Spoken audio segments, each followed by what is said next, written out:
안녕하세요. 저는 40대 초반인 남성입니다. 오늘 제가 이곳에서 설명할 제 사연의 악인은 아내입니다. 이렇게 악인이라고 시작부터 말하는 건 저뿐만 아니라 아내를 아는 모든 사람들이 아내를 더없이 좋은 사람으로 봤기 때문입니다. 만약 제가 의심하지 않았다면, 어머니의 통화가 아니었다면 제 주변의 모든 사람들이 또 저 역시 아내를 악인이라고 생각하지 못했을 거예요. 그 정도로 아내는 자기를 꼭꼭 숨기고 포장하고 연기했던 사람이었거든요. 그런 아내를 만나게 됐던 건 어머니의 소개를 통해서였어요. 어머니는 아내를 주민센터 미술교실에서 알게 됐다고 하셨죠. 몇 달 동안 내가 알고 지내면서 봤는데 아주 괜찮은 사람이야. 솔직히 나는 너랑 어떻게 해볼 생각도 없었는데 이 선생이 내 이야기 듣다가 먼저 너한테 관심을 가지더라고. 어떻게 만나볼래? 그쪽에서 만나자고 하는데 한번 만나봐봐. 아니, 어머니, 그 여자 나이가 20대라면서요. 저 30 후반이에요. 몇 년 있으면 저 40대라고요. 근데 뭘 만나요? 그 여자가 예의상 관심 보인 걸 어머니께서 착각하신 거예요. 아유, 나도 그렇게 생각했다니까. 내가 말했잖아. 나야말로 너 소개해줄 생각 없었다고. 근데 이 선생이 네 사진 보고 직접 만나보고 싶다고 얘기했어. 그러니 한번 만나나 봐. 네 말대로 너 이제 곧 40인데 계속 혼자 있을 거야? 노력해서 혼자인 건 어쩔 수 없지만 노력도 안 하고 혼자면 돼? 당시 아내는 20대, 저는 30대였기 때문에 괜히 만났다가 욕만 먹을 거라고 생각했습니다. 아마 지금 제 글을 보시는 분들도 다들 그렇게 생각하실 거예요. 10살 넘게 차이 나는 여자를 만나는 놈이 제정신이냐고 말이죠. 저도 그 정도 객관화는 되는 사람이었기 때문에 어머니의 제안을 거절했지만 어머니는 계속해서 제게 여자를 만나보라고 하셨어요. 안 만나요. 어머니, 저 그런 사람 만나면 욕먹어요. 그만 좀 하세요. 나도 그만 좀 하고 싶다. 근데 주민센터 가면 이 선생이 답이 없냐, 언제 덜 바쁘냐 계속 물어보는데 어떡하니? 그냥 호기심에 이러는 것 같진 않은데 한번 만나봐라. 아니면 직접 만나서 거절하던가. 결국 어머니 재촉에 두 손 두 발 들게 됐어요. 어머니께서 아내와 짝지어주고 싶어 제게 거짓말한 거라고 생각하면서 말이죠. 그런데 어머니께서 하신 말씀은 거짓이 아니었습니다. 정말로 아내는 저를 만나고 싶어 했어요. 그리고 처음 보는 자리에서 제게 호감을 표시했죠. 안녕하세요. 많이 바쁘시다고 하던데 제가 귀찮게 한 건 아닌가 싶어서 죄송하네요. 저 이지민이라고 합니다. 지금은 주민센터랑 학원에서 미술 공부 가르치고 있어요. 근데 사진이랑 정말 똑같으세요. 정말 잘생기셨어요. 네? 저요? 제가 잘생겼다고요? 그런 말 자주 듣지 않으세요? 자주 들으실 것 같은데? 제 눈에 안경이라는 말이 있지만 그렇다고 해도 제 얼굴이 그 정도는 아니었어요. 거기다 30 후반이잖아요. 나이까지 들었으니 젊었을 때보다 더 형편없었죠. 그러니 저로서는 황당할 뿐이었습니다. 황당해하고 있는 제게 아내는 쉴 새 없이 관심을 보였고요. 누군가의 관심이 반갑게 느껴지는 나이였지만 그땐 좀 부담스러울 수밖에 없었습니다. 거기다 제가 연애에 큰 관심이 있던 상황도 아니었어요. 몇 달 전 오랜 시간 연애하며 결혼할 거라고 생각했던 여자친구와 헤어지며 이렇게 혼자가 되어 늙겠구나 마음을 먹고 있었거든요. 어떻게 보면 결혼 생활과 다름없었던 연애와 그 결실을 맺지 못한 데 많이 지쳐 있었던 거죠. 그래서 연애가 귀찮았습니다. 더욱이 나이 차이 때문에 결과가 예정된 만남이라면 더더욱 시간 낭비라고 생각됐죠. 그래서 자리를 일어서며 아내에게 거절의 의사를 확실히 표했어요. 저 실은 제가 어머니 등살에 못 이겨 나왔거든요. 제가 오랫동안 연애하다 이별한 지 얼마 되지 않아서 지금은 어쩌면 앞으로 쭉 누굴 만날 생각이 없어요. 정말 죄송합니다. 그래도 덕분에 모처럼 즐거운 시간이었어요. 관심 가져주셔서 감사하고 밝은 분이라 좋으신 분 만나실 수 있을 거예요. 그럼 안녕히 계세요. 장기 연애 사실도 밝혔고 연애에 관심이 없다는 것까지 확실히 했으니 자존심 때문이라도 저와 아내가 다시 만날 일은 없다고 생각했습니다. 하지만 그럼에도 아내는 절 쫓아다녔어요. 이제는 더 대놓고 저와 만나고 싶다면서 말이죠. 그런 아내의 모습 20대의 패기라고 생각했습니다. 철없으니 뭐가 실이고 득인지 모른다고 생각했죠. 그래서 현실적으로 이야기해보고 좋게 타일러보기도 하고 또 차갑게도 나왔지만 아내는 한결같이 저에게 매달렸어요. 저 사람 만나는 데 있어서 연애하는 데 있어서 가볍게 시작하는 사람 아니에요. 직접 보고 겪은 건 아니지만 어머님께 승철 씨에 대한 이야기 정말 많이 들었고요. 쫓아다니면서도 어떤 사람인지 조금은 알 수 있었어요. 그리고 좀 창피하지만 외모가 너무 제 이상형이에요. 저 생각 없이 또 쉽게 연애하자는 거 아니니까 연애는 아니더라도 만나기라도 해줘요. 아내의 당돌함에 결국 연애를 하게 됐어요. 하지만 만나기로 한 순간부터 반신반의의 연속이었죠. 나이 차이가 있다 보니 당연히 부딪히는 일도 많고 취향도 다르고 대화도 잘 안 통할 거라고 생각했습니다. 그런데 막상 만나본 아내는 저의 반쪽인 것처럼 정말 잘 맞았습니다. 취향은 그렇다고 해도 대화나 문화에서 어쩔 수 없는 세대 차이로 부딪힐 줄 알았는데 그런 일이 하나도 없었어요. 저도 놀라울 정도로 말이죠. 거기다 아내는 나이에 맞지 않게 어른스러웠습니다. 그 나이 때 어린 친구들이 자기 감정이 더 휘둘리고 변화가 심하고 또 손해보는 걸 싫어한다고 생각했는데 아내는 그런 제 편견을 깨줬어요.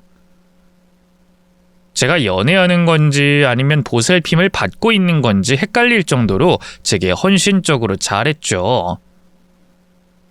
그런 느낌을 저만 받는 게 아니었습니다. 제 주변 사람들도 그 변화를 느꼈으니까 말이죠. 회사에 가면 동료 직원들이 변한 제 외모의 겉모습에 매일같이 말이 나왔고 친구들은 얼굴이 좋아졌다며 제가 피부과 시술이나 약을 먹는 줄 알았다고 할 정도였어요. 그리고 그런 저의 변화를 가장 가까이에서 보며 기뻐하시던 어머니가 계셨어요. 어머니는 연애 안 할 것 같았던 아들이 연애에 푹 빠져 있고 벌써부터 헌신과 내조하는 아내를 보며 더 큰 기대를 하셨습니다. 예, 승철아. 지민이가 결혼 이야기는 안 꺼내? 엄마, 지민이 아직 20대예요. 그리고 저희 고작 1년 만났어요. 고작 1년은 무슨? 네 나이엔 3개월만 만나고도 결혼해. 그리고 지민이는 곧 30 안 된다고 하니?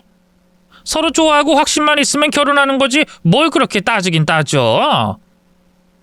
그게 아니라 지민이에게 부담 주기 싫다는 거죠. 그거 관련으로는 저희가 알아서 할 테니까 너무 조급하게 생각하지 마세요. 저도 아내와 만나며 결혼 생각이 들었고 또 아내에 대한 확신도 있었지만 제가 결혼 이야기를 먼저 꺼낼 수가 없었어요. 이미 사람들에게 농담 반 진담 반으로 도둑놈이라는 이야기를 듣는데 결혼까지 한다면 무슨 이야기를 들을지 모르니까 말이죠. 그리고 가장 중요한 건 아직 아내가 어리다는 겁니다. 결혼이 구속까지는 아니지만 결혼으로 많은 것을 포기해야 하므로 먼저 말을 꺼낼 수 없고 꺼내지 않는 게 옳다고 생각했어요. 그런데 아내가 먼저 결혼하자고 말하더라고요. 결혼? 지민아, 결혼은 연애랑 아예 달라. 더 현실적이고 더 책임감이 많아진다니까? 비교할 수도 없게. 또. 나랑 1년 동안 만나고도 그런 말을 해?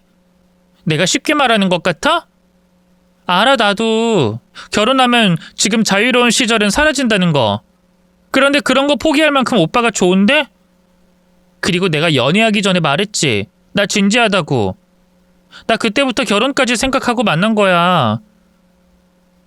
그래서 어떻게 할 거야? 결혼할 거야 말 거야? 졸지에 아내에게 프로포즈를 받는 남자가 됐어요. 거기다 아내가 당당하게 말하는 프로포즈에 감동해 눈물까지 흘린 남자가 됐죠. 이만저만 창피한 게 아니었습니다만 창피해도 좋았습니다. 제 운명의 상대, 평생의 반려자를 만나 미래를 약속하게 되었으니까요. 이후 우리는 양가 집안의 큰 반대 없이 결혼식을 올리게 됐어요. 그리고 결혼 생활을 하게 됐는데 아내와의 결혼 생활은 정말 꿈과 같은 생활이었습니다. 그때 그 당시 이 세상에서, 아니 현실적으로 대한민국에서 저보다 더 대접받는 남편은 없을 거라고 자신할 수 있을 만큼 저는 아내에게 극진한 내조를 받게 됐어요. 대기업도 아니고 중소기업에 연봉도 높지 않은 제가 한 기업의 회장님들이나 받을 만한 내조를 아내에게 받게 됐죠. 뭐야? 식탁에 이게 다 반찬이야? 이걸 당신이 직접 했어? 아닌 것도 좀 있어. 근데 전부 다 유기농에 조미료 덜 들어간 건강한 음식이니까 많이 먹어. 아니 이걸 전부 언제... 밖에서 고생하고 온 남편 밥은 잘 먹여야지. 오늘 아침에도 대충 먹고 간 게 마음에 걸렸는데.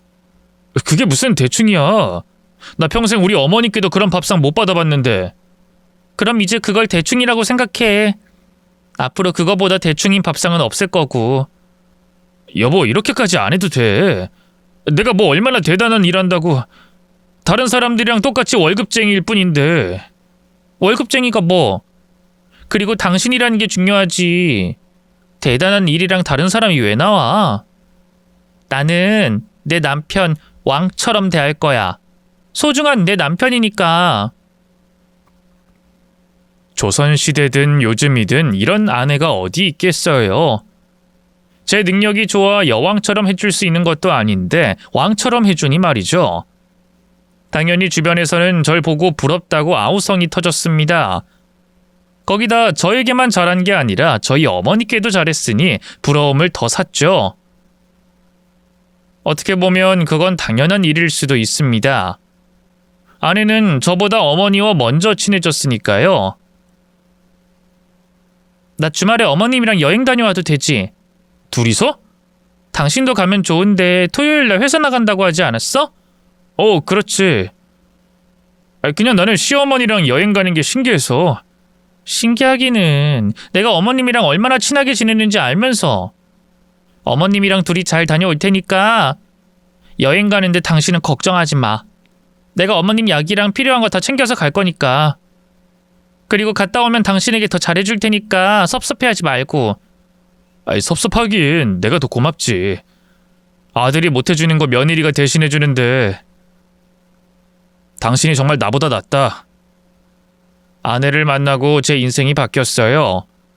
예전의 생활은 기억나지 않을 정도로 행복의 연속이었죠. 그러다 그 영원할 것 같았던 행복이 산산이 깨졌습니다. 어머니께서 돌아가시면서 말이죠. 어머니께서 돌아가신 그날은 제가 중국으로 출장을 간 날이었습니다.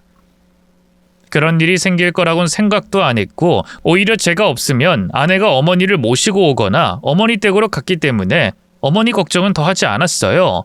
그런데 아무 걱정 없던 제게 걸려온 전화 한 통으로 인해 제가 회사 일도 미루고 급히 한국으로 돌아가게 됐죠. 네 어머니, 지민이랑 같이 있으시죠? 저 중국에 잘 도착했고요. 지금 일 보고 있는 중이라. 승철아. 어머니. 왜 그러세요? 어머니. 아들, 지금 내 상태가 안 좋아. 여기 있어야 하는 게 없어. 지민이가 정신이... 어머니, 지금 어디세요? 어머니! 아들, 나 이제 곧 죽을 것 같아. 천장이... 아들, 지민이... 어머니! 잠시만 기다리세요. 제가 지민이한테 전화할게요. 정신 붙잡고 계세요. 네? 의식이 점점 희미해지는 듯한 어머니의 목소리를 듣고 분명 긴박한 일이 생겼다는 걸 알 수 있었습니다. 위급한 상황이니 어머니 곁에 있을 아내에게 전화를 걸었죠. 여보, 당장 어머니께 가! 얼른! 뭐? 갑자기 왜 그래? 당신 어머니 댁에 있는 거 아니야? 나? 나 지금 잠깐 밖인데 왜 그러는데? 설마 어머님이... 하필 아내도 밖이었어요. 가만히 있을 수 없었던 저는 직장 상사에게 상황을 설명하고 급히 한국행 비행기에 몸을 실었습니다. 그리고 한국에 도착하자마자 아내에게 전화를 걸었는데 어쩐 일인지 아직까지 전화를 받지 않고 있었어요. 애타는 저는 문자 메시지고 SNS고 전화고 뭐고 연락할 수 있는 모든 걸 사용해 아내에게 어머니께서 어떤지 물었습니다. 그러다 아내가 전화를 받았죠. 어머니께서 돌아가셨다고 말하면서 말입니다. 말도 안 된 일이라고 생각했던 저는 병원으로 가는 내내 현실이 아니라고 꿈이라고 되뇌었습니다.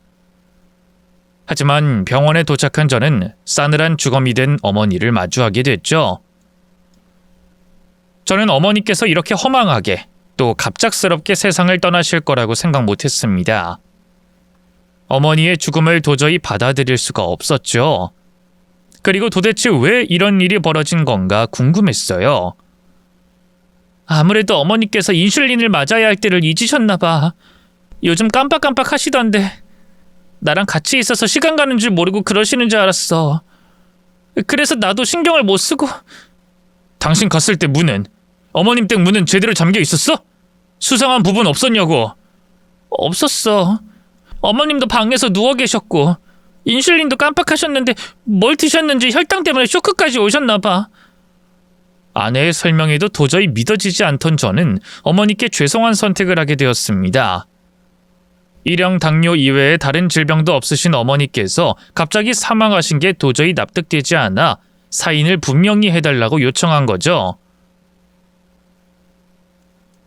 그런데 검사 결과도 아내의 설명과 마찬가지였어요.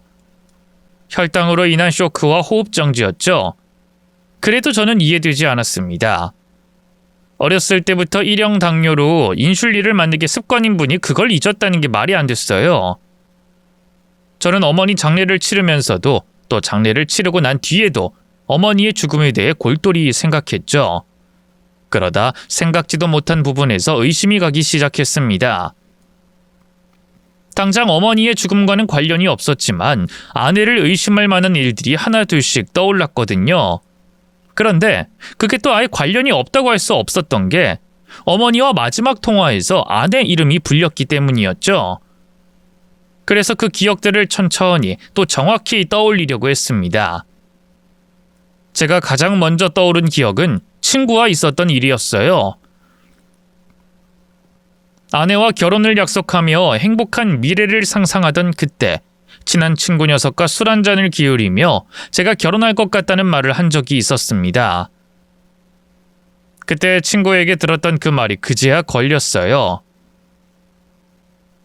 야, 내가 설마 했다. 연애까지 내가 이해했거든? 세상에 너희보다 나이 차이 많이 나는 커플도 있으니까. 근데 결혼? 야, 이건 상상도 못했네. 야, 너 진짜 도둑놈인 거야. 도둑놈인데 복받은 도둑놈. 좋냐? 좋아? 그럼 좋지. 솔직히 나 결혼은 이미 내 인생에서 지나간 줄 알았다. 그때 헤어진 충격이 크기도 했고 나이도 꽤 찼고 거기다 나이 이 정도 먹으면 여자 만날 상황 자체가 없지 않냐. 만나면 결혼을 전제로 한 선인데 그건 또 싫고. 근데 내가 연애해서 결혼하다니 지금도 잘 실감이 안 나. 실감이 안 나야지. 네가 뭐 한 게 있다고 실감이 나냐? 들어보니까 프로포즈도 재수씨 되는 사람이 있더만. 아유, 복받은 새끼. 그나저나 재수씨 우리 애들 앞에 소개 안 해주냐? 애지중지하는 건 알겠다만 이제까지 얼굴 한번 안 보여준 게 어딨어. 결혼식 가서나 재수씨가 누군지 알겠다. 청첩장 돌릴 때 재수씨도 함께 오는 거 맞지? 글쎄, 그 사람 성격이 내향적이라서 사람들이랑 어울리고 그런 자리 있고 그런 걸 못해. 불편해서 안 가려고 하고. 근데 내가 사진 안 보여줬나? 그럴 수도 있겠구나. 그 사람이 사진 찍는 것도 별로 안 좋아하니까. 이것만 들어도 우리 지민이 요즘 20대랑 완전히 다르지 않냐? 요즘 애들 사진 안 찍으면 죽는 줄 아는 애들인데. 근데 그게 좋은 것만은 아닌 것 같다. 나도 이렇게 지민이 사진이 어디 있는지 찾아봐야 할 정도니. 여기 있다. 야, 너 내 아내 될 사람이 너무 예쁘다고 놀라지 마라. 자, 어때? 예쁘지? 내가 예쁘다고 한 거 거짓말 아니지? 와, 진짜 어리긴 어리구나. 야, 이게 말로만 나이 듣고 상상할 때랑 완전히 다르네? 야, 승철이 너 그냥 복 받은 게 아니라 아주 복이 쏟아졌구나, 어? 근데 잠깐만. 어? 야, 재수씨 될 사람 이름이 지민이라고 했지? 그럼 성은? 성? 갑자기 그건 왜? 이씨인데? 이지민. 이지민? 혹시 네 여자친구 개명했냐? 아니, 갑자기 왜 뚱딴지 같은 소리야? 왜, 뭔데? 뭐로 트집 잡으려고? 아니다.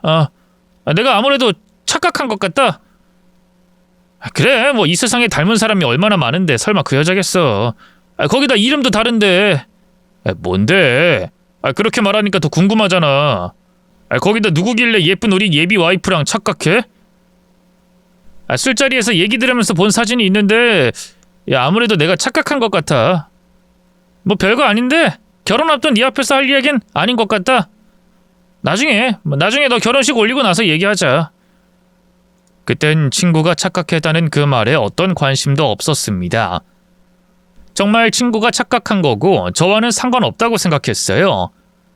거기다 앞으로 양가 부모님께 결혼 소식을 전하고 인사 올리고 또 결혼 준비를 해야 하니 그 기억을 둘 자리가 없었죠. 그런데 그 친구의 말이 이제야 걸리기 시작한 겁니다. 그 친구의 말을 시작으로 다른 기억과 수상한 모습들이 꼬리에 꼬리를 물고 떠오르기 시작했고요. 그 다음 기억은 결혼 인사와 허락을 받기 위해 처가댁에 처음으로 간 날이었어요. 아내와 미래를 약속하고 제가 가장 많이 긴장한 날이기도 했죠. 아내는 이미 부모님께 결혼 의사를 알렸고 허락까지 받았다고 했지만 제 입장에서는 걱정될 수밖에 없는 자리였습니다. 나이 차이도 또 직업도 예비 장인 장모님께서 마음에 들어할 조건은 아니라고 생각했으니까요. 그러다 보니 그 자리에서 결혼 반대를 하진 않으실까, 딸의 고집에 억지로 내키지 않는 결혼을 허락하신 건 아닐까 걱정되기 시작했죠. 다른 사람이 보기에도 긴장한 모습이 역력한 채 예비 장인 장모님을 만나게 됐습니다.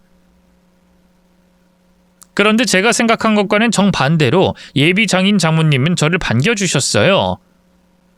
장인 장모님뿐만이 아니었죠. 자기 동생이 나이 많은 남자와 결혼한다는 일에 충분히 이해 못하고 반대할 수 있는 예비 처형 역시 제게 잘해줬습니다. 아유, 우리 예비 사이가 왔구만. 드디어 왔어. 어서 와요. 찾아오는데 힘들진 않았어요? 아우, 엄마는 지민이랑 같이 왔는데 힘들긴. 그런 멘트 너무 고리타분해. 오히려 매부가 더 불편해한다고. 맞죠, 매부? 매부 처음 뵐게요. 저 지민이 언니 지은이에요. 이지은. 근데 우리 매부 너무 젊어 보이시는 거 아니에요? 지민이랑 나이 차이 별로 안 나 보이는데. 뭐 사진은 사진이니까 실물은 다를 거라고 생각했는데 실물도 동안이시네요. 관리하세요? 지민이 얘기론 그런 거 안 하는 성격이라고. 네? 아닌데 딱 제 나이로 보이는 얼굴인데. 아유, 지은이 너야말로 우리 사위 불편하게 뭐 하는 거야? 귀한 손님 왔는데 하루 종일 현관 앞에 서 있게 하려고? 박서방, 철딱선이 없는 지은이 신경 쓰지 말고 얼른 소파에 가서 앉아요. 아니, 나는 매부가 너무 동안이라 혹시 비법이라도 있나 싶어서 그랬지. 너무 동안이잖아. 아유, 정말 이 여자들이 귀한 사이 왔는데 뭐 하는 거야? 박서방, 오해하지 말게.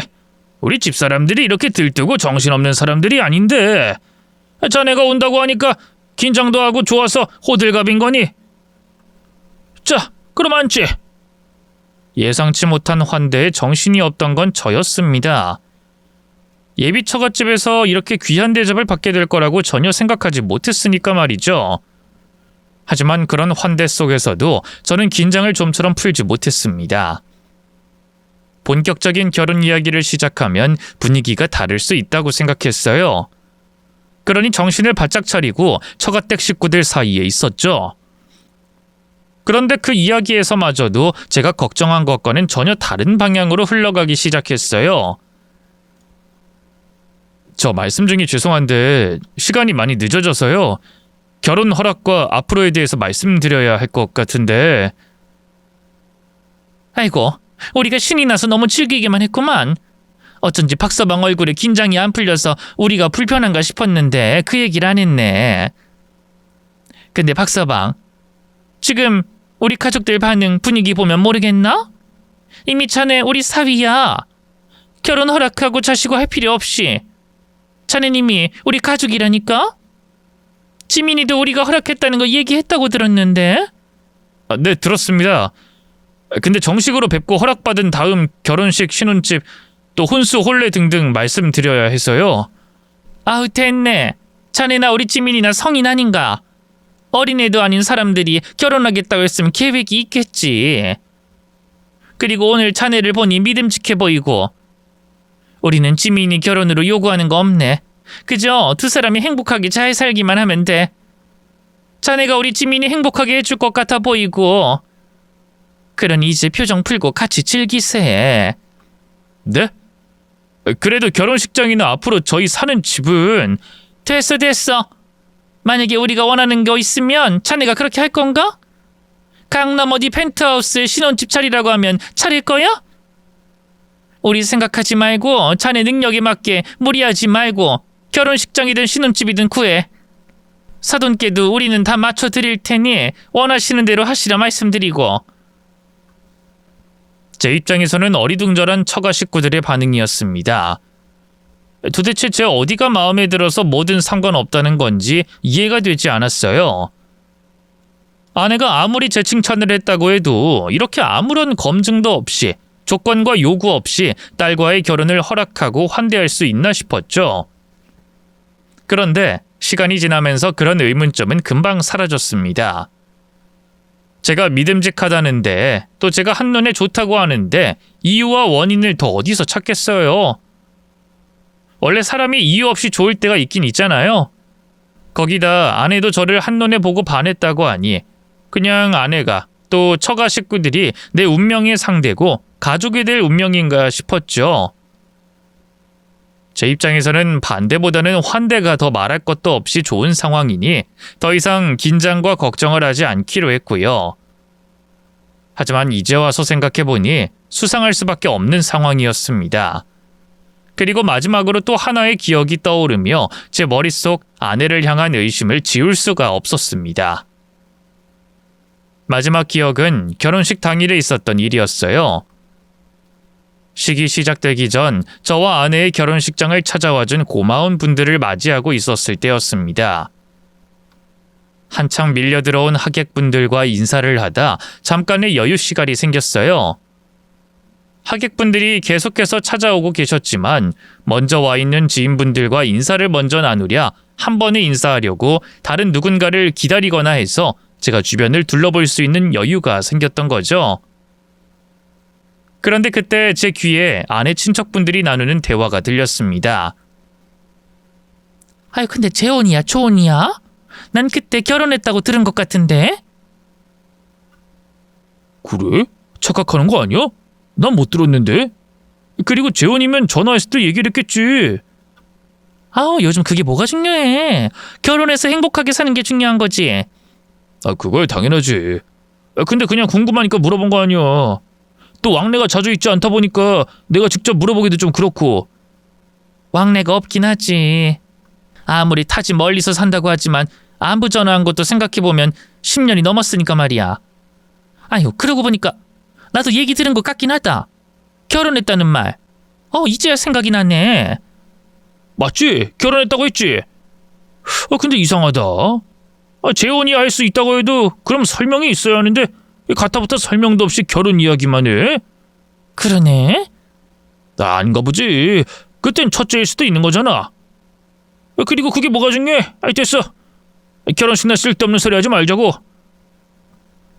아내의 친척분들을 뵙는 건 그날이 처음이라 아무래도 그분들께서 저를 쳐다보는 눈빛 한 번, 행동 하나하나에 신경이 쓰일 수밖에 없었어요. 조금이라도 잘 보이고 싶은 마음이었으니까요. 그러다 보니 제 주변에 있던 아내의 친척들 대화 소리에 관심이 갈 수밖에 없었어요. 특히 결혼 이야기가 나오니 귀뿐만 아니라 몸까지 움직여져 그 대화를 엿듣게 되었습니다. 처음엔 제 이야기인 줄 알고 말이죠. 근데 얘기를 들어볼수록 저와 아내의 이야기가 아닌 것 같더라고요. 뭐 누구라는 말이 딱히 없이 재혼, 초혼 이야기가 나오니까 말이죠. 그래서 금방 관심을 걷었고 또 밀려오는 하객분들을 맞이하느라 다시 정신이 없었습니다. 하지만 그때가 되니 그 말조차 의심이 가더라고요. 혹시 아내에 대해서 이야기하는 건 아닐까? 재혼했다는 그 말은 무엇인가? 등등 의심이 한번 시작되니 끝없이 됐습니다. 나중에 위에 말한 내용들 말고도 아내와 연애하고 결혼하고 지내면서 있었던 일들 모두가 의심되기 시작했어요. 어머니께서 마지막으로 제게 남긴 말을 확인해 봐야 했고 제 머릿속을 가득 채운 의심도 풀어야 했습니다. 그러지 않고서는 어머니를 잃은 제 인생도 아내와의 결혼 생활도 계속해서 이어갈 수 없다고 생각했죠. 저는 아내의 뒤를 캐기로 했습니다. 살면서 누군가의 과거를 캐는 건 일생에 한 번 있을까 말까 한 일이에요. 저도 그랬죠. 그러다 보니 어디서부터 어떻게 시작해야 할지 모르겠더라고요. 거기다 아내 몰래 움직여야 했기에 더 조심해야 했습니다. 당연히 아내의 가족인 처가 식구들에게 물어보는 건 제외됐죠. 아내 친구들밖에 없었고 아내 친구들에게도 핑계를 대며 접근해야 했어요. 아우, 이런 것까지 안 주셔도 되는데 장례식장 가는 거야 당연한 거죠. 그래도 제가 감사해서요. 또 여쭤볼 것도 있고. 네? 저희한테요? 네, 제가 아내를 돕고 싶어서요. 실은 제 아내가 지금 많이 힘들어하거든요. 아시다시피 저랑 만나게 된 것도 저희 어머니 덕분이고 그동안 정을 많이 나눠서 그런지 어머니께서 세상 떠나신 이후 정신을 못 차리네요. 저 나름대로 돕고 있긴 한데 아직은 많이 서투르다 보니 그래서 그 사람이 뭐 좋아하는지 어디 여행 가는 걸 좋아하는지 등등 지민이에 대해서 알고 싶어서요. 제가 아는 것도 있지만 저 만나기 전에 좋아하던 걸 알고 싶어서. 아, 그것도 그런데 그 사람 저 만나기 전엔 어땠어요? 제가 옛날 이야기는 못 들어서요. 아, 그냥 평범했죠. 또래 20대들처럼. 혹시 얘기 좀 해주시면 안 돼요? 얘기 듣다 보면 그 사람에게 어떻게 해줘야 할지 힌트가 있을 것 같은데. 근데 저희도 지민이에 대해서 그렇게 잘 알진 못해요. 특히 고등학교 졸업하고는 자주 만나지 않아서. 아마 승철 씨가 저희보다 지민이에 대해 많이 아실 거예요. 그리고 지민이 위하는 마음만으로도 충분히 큰 위로가 될 테니까 너무 애쓰지 마세요. 네? 그래도 죄송해요. 저희가 약속이 있어서 다음에 봬요. 혹시나 아내 귀에 들어가게 될까봐 과거에 대해서 노골적으로 물어본 것도 아닌데 아내의 친구들은 하나같이 저를 피하듯이 대했어요. 아내의 과거 이야기가 나오기만 하면 그 시절 아내에 대해선 잘 모른다며 말을 얼버무리고 자리를 일어나곤 했죠. 그런 일이 한 번도 아니고 여러 번 일어나니 아내와 안 친한 게 아니라 일부러 말을 못한다고 생각했습니다. 알고 있으면서 일부러 제게 말 안 하는 거라고 생각이 들었어요. 아내 친구들에게도 과거를 물을 수 없게 되자 정말 앞길이 막막했습니다. 영화나 드라마에 보면, 아니 여기 사연만 생각해도 배우자 뒤를 알아보는 게 이렇게까지 막막하진 않던데 저는 정말 막다른 길에 다다른 것처럼 할 수 있는 게 없었죠. 그러다 문득 흥신소가 떠올랐습니다. 어떤 증거도 없는 아내를 의심해서 흥신소에 일을 맡기는 건 찝찝했지만 그 방법밖에 없었어요. 그리고 그 방법을 택할 만큼 아내가 의심됐습니다. 저는 흥신소를 뒤져가며 아내 과거를 캐볼 수 있는지 묻고 다녔어요. 여러 흥신소가 제 이야기를 듣고 사건 진행이 가능하다고 했지만 그중 가장 믿음직하고 제 의중을 잘 아는 듯한 흥신소에 맡기게 됐죠. 이후 흥신소 직원의 연락을 기다리며 피가 마르는 하루하루를 보냈습니다. 어쩌면 내 어머니를 죽음으로 내몬 게 아내일지도 모른다는 생각에 아무렇지 않게 연기하는 게 정말 힘들었어요. 그때마다 저 자신을 붙잡고 제가 단순히 오해한 거라고 세뇌를 해야 했죠. 생각해보세요. 그러지 않고서야 어머니에게 해코지했을 사람과 한 집에서 한 입을 덮고 살 수 있겠습니까? 불가능하죠. 그렇게 오해이길 바라고 바랬는데 흥신소 직원에게서 듣게 된 이야기는 아내가 어머니를 어떻게 했을지도 모른다는 생각에 더더욱 강한 확신을 줬습니다. 그래서 알아보니까 뭐가 어떻습니까? 수상한 부분이 있어요? 제가 생각해도 이상한 과거입니까? 제가 말씀드렸죠. 배우자분 보통이 아니라고. 내가 이것까진 금방 찾았는데 그 다음부턴 알아내느라 진짜 고생했어요. 원래 다른 곳은 이 정도만 찾고 돈 받는 거 알죠? 근데 우린 무슨 일이 있었는지 다 네, 압니다. 고생하시고 열심히 해주신 거 알아요. 그래서 이게 뭔데요? 고생해서 알아낸 건 뭐고요? 우선 그거 열어보세요. 그건 별거 아니긴 해요. 뭐 결혼했다가 이혼했다는 내용이니까. 뭐 그렇게 놀랄 건 아니죠? 초혼인 줄 알았는데 재혼인 건 덜어 있는 일이라 놀랄 일이 아닌데 그 다음이 문제예요. 그리고 의뢰인분 나 안 만났으면 정말 큰일 날 뻔했습니다. 네? 큰일이라뇨? 이것보다 더 큰일이 있어요? 의뢰인분 우리한테 안 오셨으면 그대로 쭉 저 세상으로 갈 뻔했어요. 이 여자 보통 아니에요. 이혼한 전 남편도 이 여자한테 호되게 당하고 무서워서 이혼한 거라고요. 이 상황이랑 수법은 다른데 한 짓이 똑같다니까요. 어떻게 이 여자가 결혼한 사람은 다 외동아들의 홀어머니고 결혼하고 나면 그 홀어머니가 다 사고로 돌아가셔. 네? 사고로 돌아가시다뇨? 그럼 제 아내가 사람을 죽였단 말입니까? 저희 어머니도 죽였다고요? 이 여자가 뭘 한 게 확실해요. 내가 봤을 땐 인슐린을 맞아야 하는 시기를 놓친 게 그 여자 때문이 아닐까 싶은데. 아니 왜 그러냐면 이 여자 전 남편 어머니가 화재로 돌아가셨거든요. 근데 그 집에 화재 보험이 들어져 있네. 엄청 좋은 집도 아닌데 화재 보험 드는 집 봤습니까? 회사에서나 카드, 뭐 다른 보험 껴서 하는 경우는 있어도 화재 보험만 따로 들지는 않잖아요. 근데 이 집은 화재 보험만 따로 들었어요.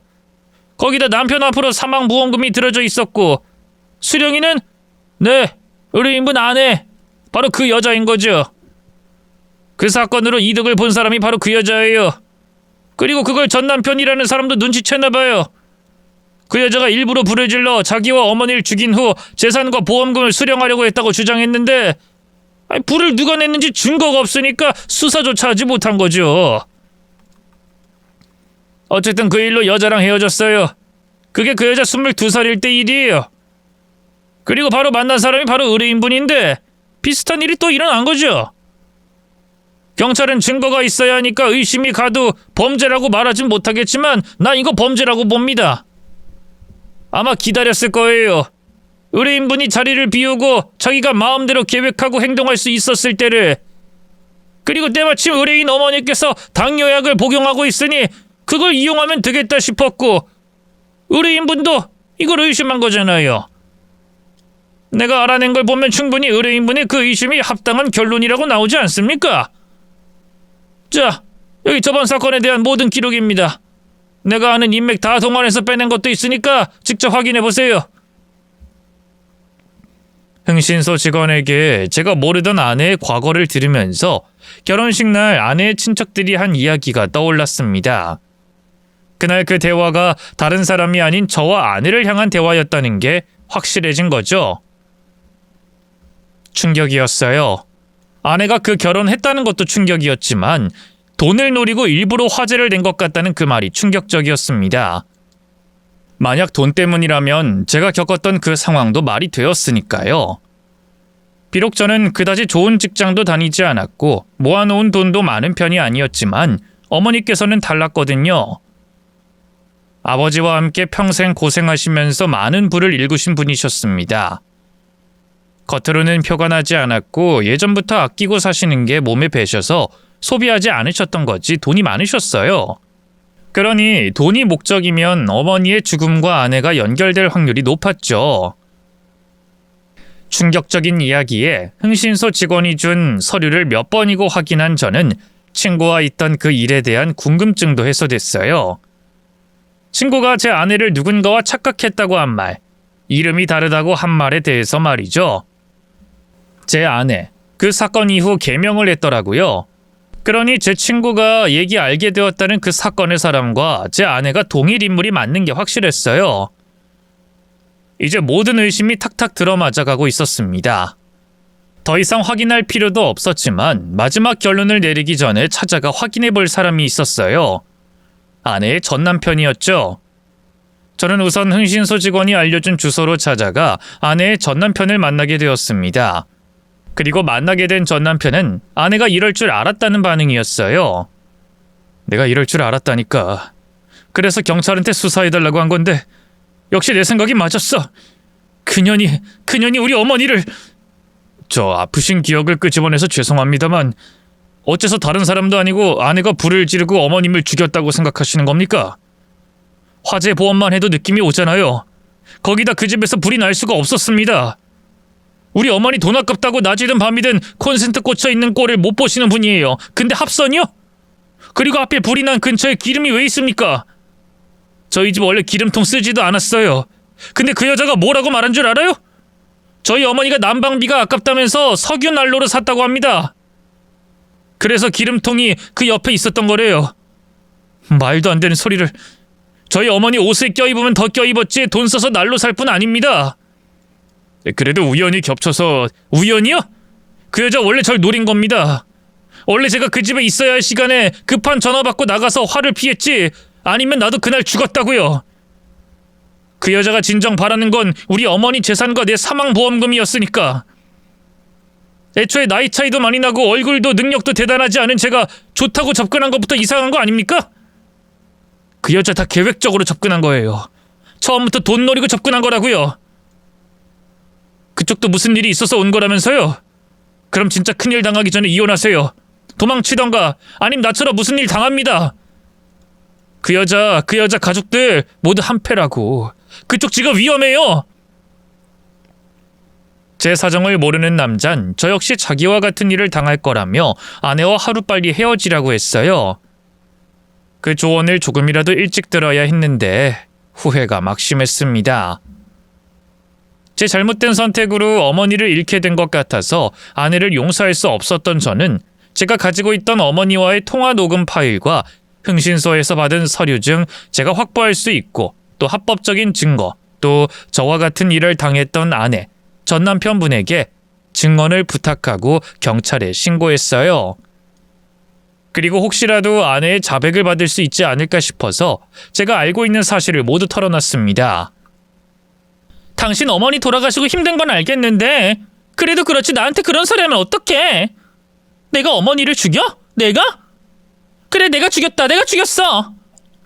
내가 어머님께 눈을 떼선 안 됐는데 어머님께서 인슐린을 잘 맞나 약은 잘 드시나 매일매일 확인해야 했다고. 자 이제 됐어? 안 그래도 어머님 일로 자책하는 날 죄인으로 만드니 좋아? 여보 제발 힘들지만 우리 같이 견뎌내야지. 왜 이러는 거야? 모든 걸 알고 있으니까. 어머니 돌아가시기 직전에 내게 전화하셨어. 방에 있어야 할 게 없다는 듯 그러면서 당신 이름을 여러 번 외쳤다고. 처음엔 당신이 거실이나 주방이 있어서 부른다고 생각했는데 그게 아닌 것 같더라. 내게 당신을 지목하신 거였어.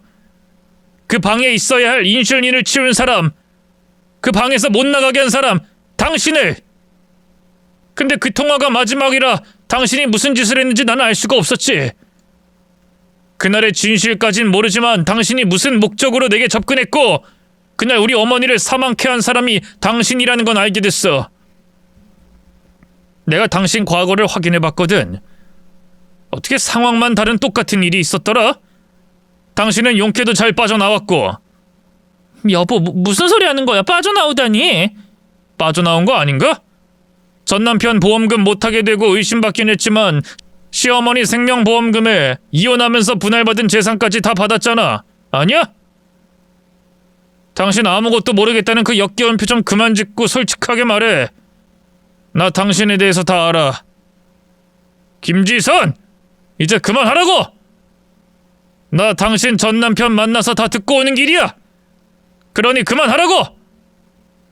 제가 개명 전 아내의 이름을 외치며 전 남편 이야기를 하자 아내는 표정이 순식간에 변했어요. 무서울 정도로 무표정한 표정을 지었죠. 그리고는 저를 조롱하기 시작했습니다. 이 정도면 내가 이 짓에 재능이 없나 보네. 이게 남자 홀리는 거랑은 아예 급이 다른가 봐. 2번이나 실수해서 눈앞에 돈을 놓치니까 말이야. 그래서? 당신 나 어떻게 할 건데? 내가 당신 어머니 어떻게 했다는 증거 있어? 없을걸? 나 아무것도 안 했거든. 정말 말 그대로 아무것도 안 했어. 당신 어머니 혈당 쇼크로 정신 잃었을 때 방문 너머로 숨 넘어가는 소리 듣고만 있었을 정도로 말이지. 아, 그런데 그 전에 내가 뭘 했다.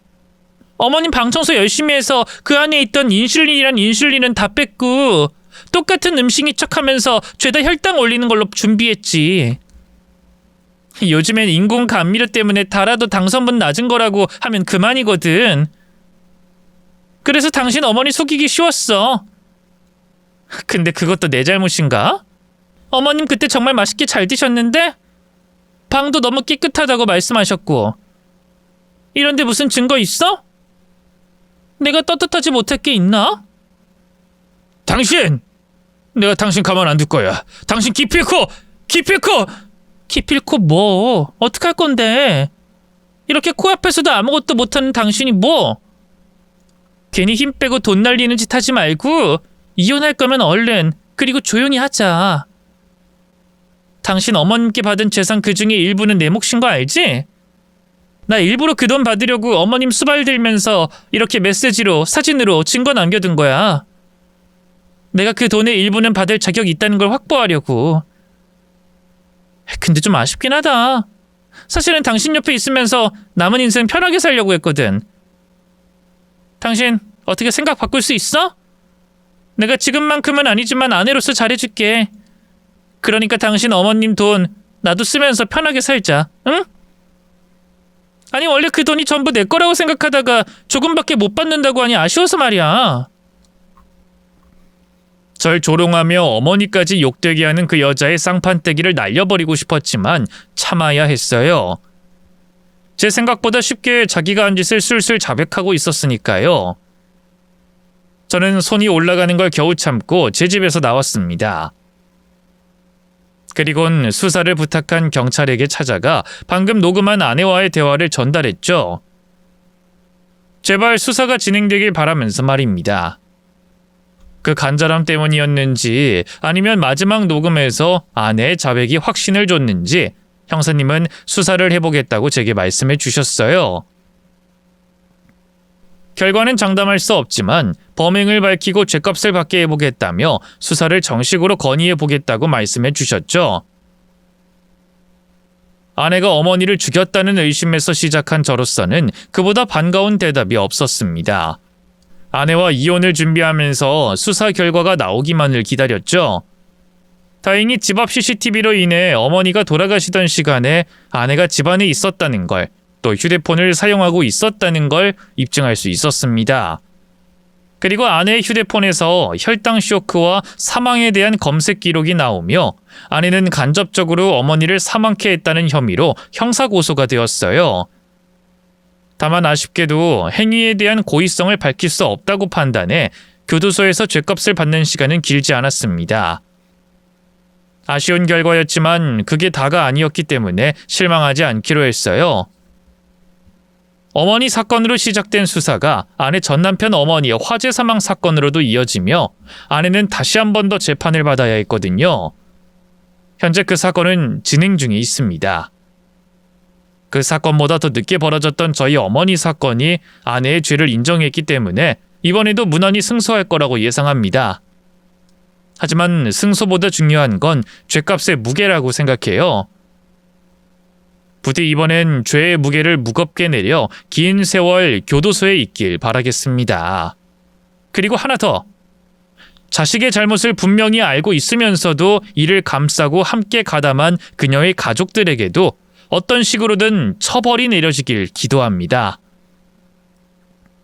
제가 이번 일을 겪어보니 자기가 지은 죄는 분명 어떤 식으로든 밝혀진다는 걸, 또 그 죗값을 받는다는 것을 알게 되었기 때문에 분명 처벌받을 거라고 생각하네요. 여러분, 항상 사람 조심하시고 이유와 조건 없는 관심과 사랑은 한 번쯤 의심해 보세요.